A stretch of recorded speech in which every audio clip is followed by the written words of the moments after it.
امام تھے جو ایک زمانے میں گزرے ہیں، امام اعظم ابو حنیفہ رضی اللہ تعالیٰ عنہ، امام شافعی، امام مالک اور امام احمد بن حنبل رضی اللہ تعالیٰ عنہ۔ جو امام اعظم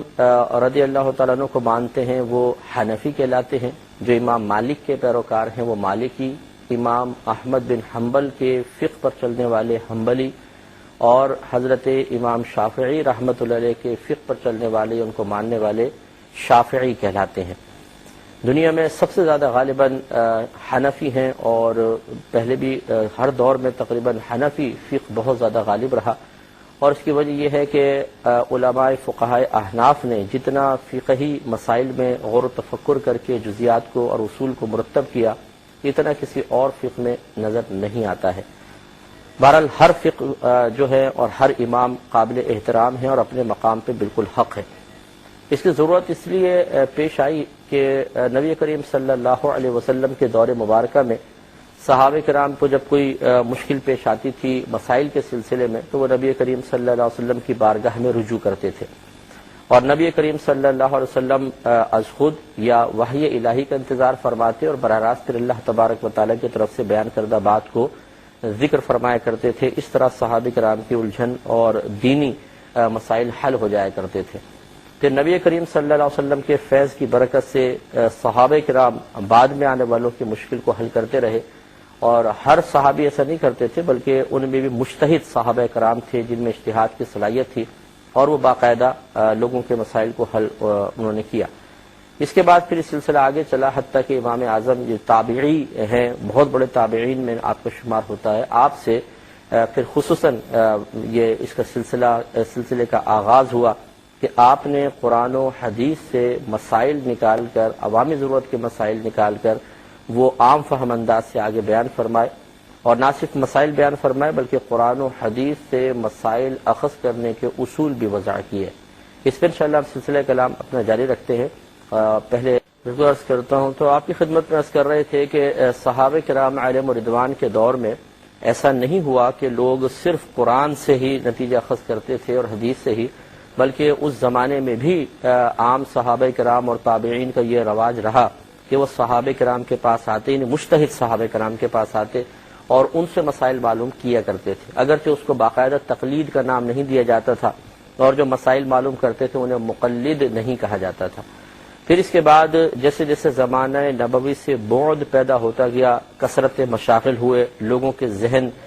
دوسری طرف زیادہ مائل ہونے لگے، لوگ دنیا کی طرف مائل ہوئے، علم سیکھنے کا رجحان آج کے اعتبار سے تو بہت زیادہ تھا، لیکن بہرحال وہ نہ رہا جیسا ہونا چاہیے تھا، تو اس کی وجہ سے اور پھر لوگوں کے فہم میں کمی آنا شروع ہوئی، تو لوگ براہ راست قرآن و حدیث سے نتیجہ اخذ کرنے سے عاری رہے، اور ان میں اتنی صلاحیت نہیں تھی کہ وہ قرآن و حدیث سے مسائل اپنی ضرورت کی خود نکال سکیں، تو وہ اس زمانے میں بھی علماء سے رجوع کرتے رہے، لیکن باقاعدہ اصول وغیرہ مرتب نہیں کیے گئے تھے۔ پھر امام اعظم نے باقاعدہ پہلی مرتبہ اصول مرتب کیے، پھر دیگر جو ائمہ تھے یہ بھی پے در پہ انہوں نے اصولوں کو مرتب کیا، اور خصوصاً فقہ حنفی میں امام اعظم ابو حنیفہ رضی اللہ تعالیٰ عنہ، آپ کے دو بڑے شاگرد امام ابو یوسف اور امام محمد رضی اللہ تعالیٰ عنہما نے فقہ حنفی کو مجتبی کیا، لیکن اس زمانے میں بھی کوئی ایسا نہیں تھا کہ مقلد مشہور ہو گئے ہوں، یہ اس کے بعد پھر یہ تقلید کا باقاعدہ ایک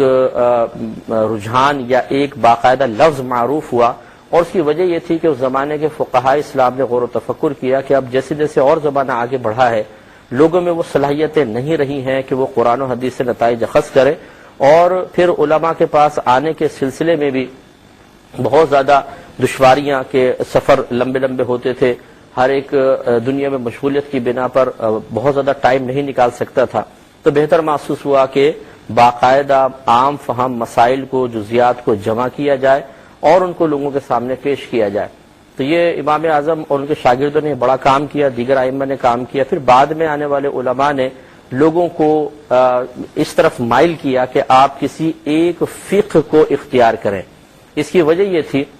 اور پہلے یہ وضاحت میں عرض کر دوں کہ جو چاروں ائمہ امام اعظم ہیں، امام مالک، امام احمد بن حنبل یا امام شافعی رحمۃ اللہ علیہ، ان سب نے قرآن اور حدیث سے ہی استدلال کیا ہے، لیکن طریقہ استدلال میں فرق ہو جاتا ہے، زاویہ فکر میں فرق ہو جاتا ہے۔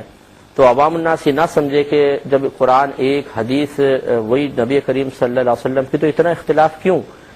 یہ سوال اسی وقت بیدار ہوتا ہے کہ جب کسی نے قرآن تو خیر مسلمہ کتاب ہے لیکن قرآن کو صحیح طریقے سے اور حدیث کو نہیں پڑھا اللہ. تو یہ آپ کی خدمت میں عرض کر رہے تھے کہ اس کے بعد علماء نے لوگوں کو مائل کیا اس طرف کہ کسی ایک امام کی پیروی ضرور اختیار کی جائے. اور اس میں ہم آپ کو یہ سمجھا رہے تھے کہ ایسا نہیں تھا کہ اگر امام اعظم نے کوئی مسئلہ نکالا اس کے خلاف امام شافعی نے نکالا تو نفسانی اغراض میں مبتلا ہو کر اختلاف کیا، بلکہ قرآن و حدیث سے نتیجے اخذ کرنے کے سلسلے میں اپنا ایک زاویہ نظر تھا، اپنے کچھ اصول تھے جن کی بنا پر قرآن و حدیث سے نکالے گئے مسائل میں آپس میں ان میں اختلاف نظر آتا ہے. اور یہ اختلاف کوئی جدید چیز نہیں تھی. اگر آپ